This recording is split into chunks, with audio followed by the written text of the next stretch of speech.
Homelessness is when you don't have enough money or enough like respectability to get a job, which also leaves you poor, so you don't have a house. I think there's a lot of hardships that homeless people have to face. They're always looking for ways to get food, and they need money, trying to get jobs. They could have health problems, illnesses, mental disabilities. To not have a home or shelter, and to either live on the streets or in a shelter, something like that. But I think that in the way of just how they grew up, I think homeless people can grow up anyway, and it's just a matter of if they end up getting a job or if they can get an education. I think it just.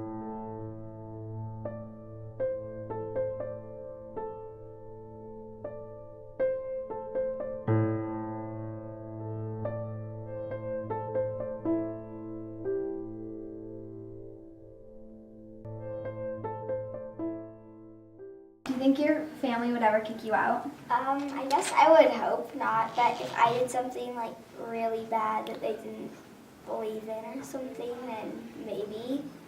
Possibly, like depending. They're pretty understanding. I don't think that my parents would kick me out, even if I did something like that. I actually got kicked out of my house when I was like 17, and I ended up in a program that was going to help me emancipate, and then I ended up at a shelter for like 5 months, because I went from like being spoiled and getting what I want to like having to do everything for myself, and I just didn't really believe that I did it.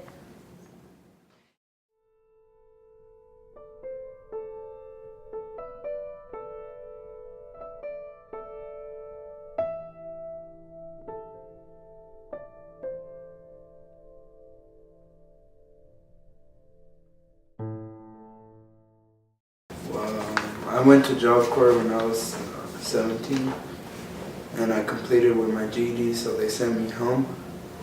And then when I got home, I found out my mom had a kidney failure, so she hasn't been working. So she couldn't she never had enough money to support me and my brother. So me and my older brother had to go to the Urban Peak shelter.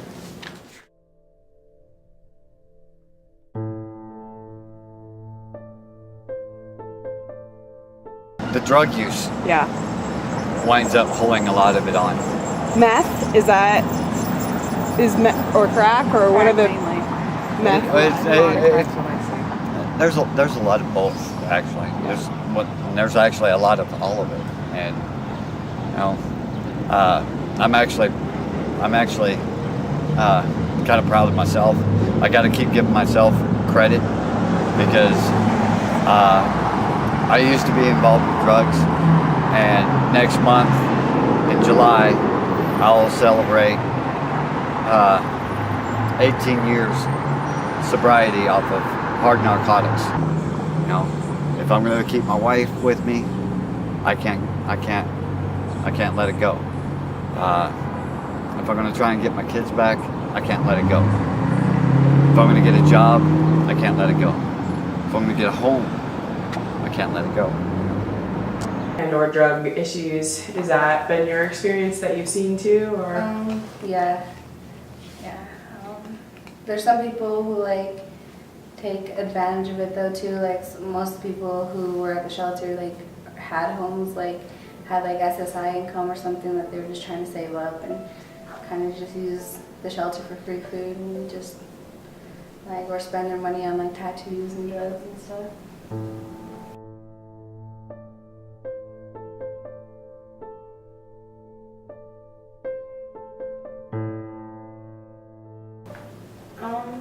It was pretty sad, I couldn't live with my family.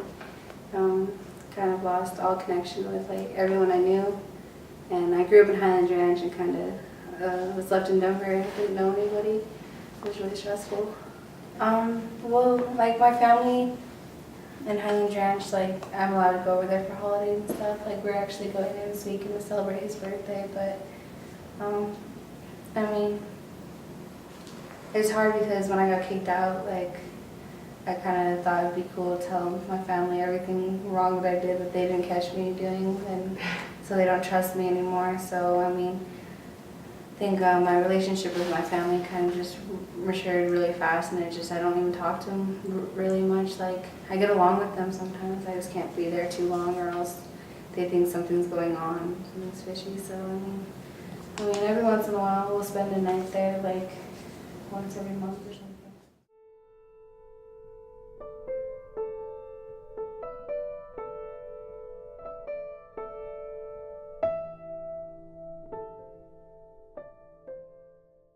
There's always the worry about where you're going to sleep at next, where you're going to get your next meal.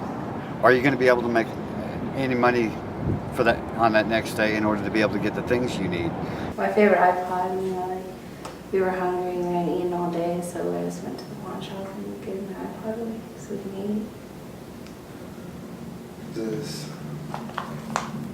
knowing if you're gonna eat that day, knowing like where you're gonna sleep that night, just stuff like you need to take care of yourself, and that's scary because there's sometimes when you really can't. When you don't know anybody, I don't even know the city of Denver. I've only been in Denver not even a year. And I can't get any of the assistance simply because I'm overqualified. I'm a registered professional engineer in 28 states. But because of the past, with my family dying, losing my wife and everything else, I went to pieces. And it's hard when you get into that rut.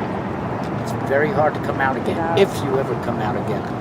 It really, if you're alone, it'll really start to play on your mind. And that's what's happened to a lot of the people that are out here, is the loneliness has gotten so bad that it's created such an emptiness that they've started losing everything. You know, they've almost completely lost touch with reality.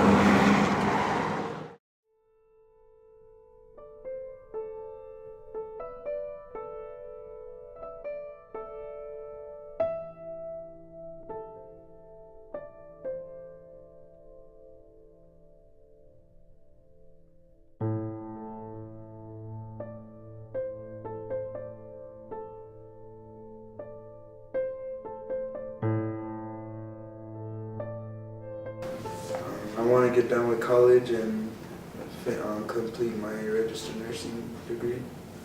And my life will probably be set after that because it's a good career to be in. In 1 year, hopefully just still in college. I don't know.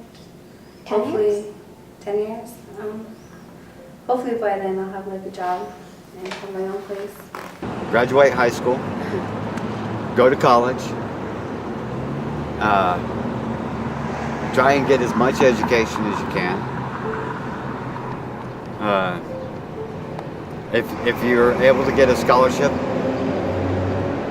don't abuse it, you know, but use it to your needs and get the things done that you need to get done. And if you're able to get a hold of a good solid job, hold on to it, and you won't wind up here.